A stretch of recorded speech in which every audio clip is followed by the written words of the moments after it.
us a little bit about your past, about your drug addiction, Um, well, I mean, I grew up in the perfectly normal, uh, perfectly normal parents. Everything was great. I had basically the ideal childhood of, that every kid dreams of. Just once I got into high school was kind of my downfall. Everybody seemed to be involved with, smoking pot and, just kind of partying, drinking, things like that. And things were well with me. I was doing the regular school thing and doing what I was supposed to do. But somewhere along like ninth or 10th grade, I just kind of fell in the crowd and just to fast forward. Um, Me and my brother kind of hung out and we did a lot of partying together, things like that. He was able to kind of break it off and stop, and whereas it just kind of took over my life. By the end of high school, I was fully addicted to opiate, pain medicine and heroin. And by the time I was 20, I want to say 20 years old, I'd been arrested like twice, been incarcerated, and it basically took over my life and it ravished everything that I'd worked for, every dream that I had, and it took over. It ravished my life. It ravished my family. Every relationship that I had, it tore it apart, and you know that was my downfall, and uh, Okay. Next one is going to be, when did you know you needed help and what made you come into um, the point that hit me where I realized that I needed help was when I started doing things to get drugs. I started stealing from my family. My mom was terminally ill, and I still stole money from her. I just had a carelessness about me. I didn't care about my family. The drugs had taken over. I had no remorse. Nothing mattered to me anymore.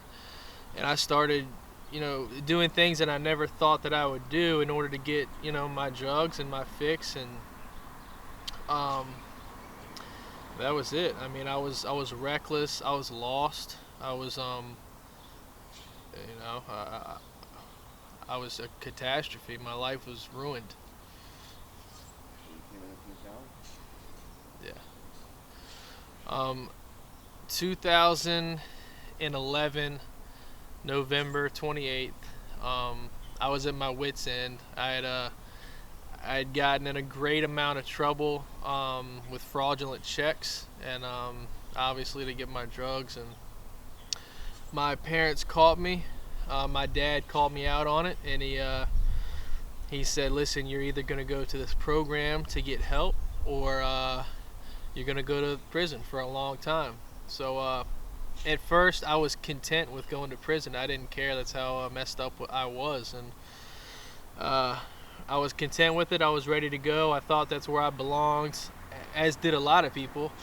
But God had different plans for me. I came into this program. I ended up accepting the offer that he presented, and I went into the program down in Virginia, and I mean that was it. I didn't know the Lord before I came to the program, but uh, we went there, and within the first week, I ended up getting saved. It was a Christian program, so I ended up being introduced to the Lord, and it was crazy, man. I've never experienced anything like that before. I've always knew about God. I always knew about the Lord, but it was a radical transformation, and it was a complete 180.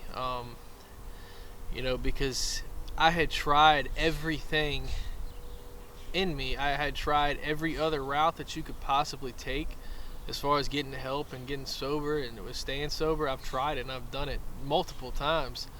It always failed. And this last time, man, God has just opened doors. He's shown me that He's the only way that I'll be able to stay sober, and I'll be able to stay, you know, on this pathway is only through Him. There is no other way. And like I said, that was in 2011. It's 2016, and yeah, I mean, I've slipped and fell since then, but man, God is still there. He's still faithful, and he whenever there seems like there isn't a way out, he always shows himself faithful. What do you see God in your future? Um, my future, man, God is opening doors. Absolutely, my first burning desire when I got saved was to be a youth pastor, or I love music, to be like a worship pastor of some sort, or a youth pastor. So God is definitely opening up doors for me to enroll in a Bible institute. In His time, probably about a year or so into a Bible school, but um, He, like I said, He's faithful. He's opening doors. He's making things happen for me, and that's where He's taking me. That's the direction I'm headed in. Try that again a little bit for that hiccup. Yeah. All right. All right. In 3 minutes. Huh? You just answer like in a minute. Okay. All right. In the future, the direction that I'm headed, God is definitely opening doors, and He's showing me new direction. In about a year, my plan, if it's God's will, is to enter into a Bible institute to become, a youth pastor or a worship minister, something along those lines. Is where I can really utilize my giftings and really use them to glorify God and everything that He's done for me. What is the scripture you stand on? One of my favorite scriptures, is Galatians 2:20, and it is, I've been crucified with Christ, and I no longer live, but He lives in me. The life I live in the body, I now live by faith in the Son of God, who loved me and gave Himself for me. And it's so powerful because we're crucified with Christ. My old self died when Christ died on the cross. That's where my old body is left, and it stayed there. And when He was resurrected, I was resurrected, and that's where my new life comes from, and that's why I stand on that scripture.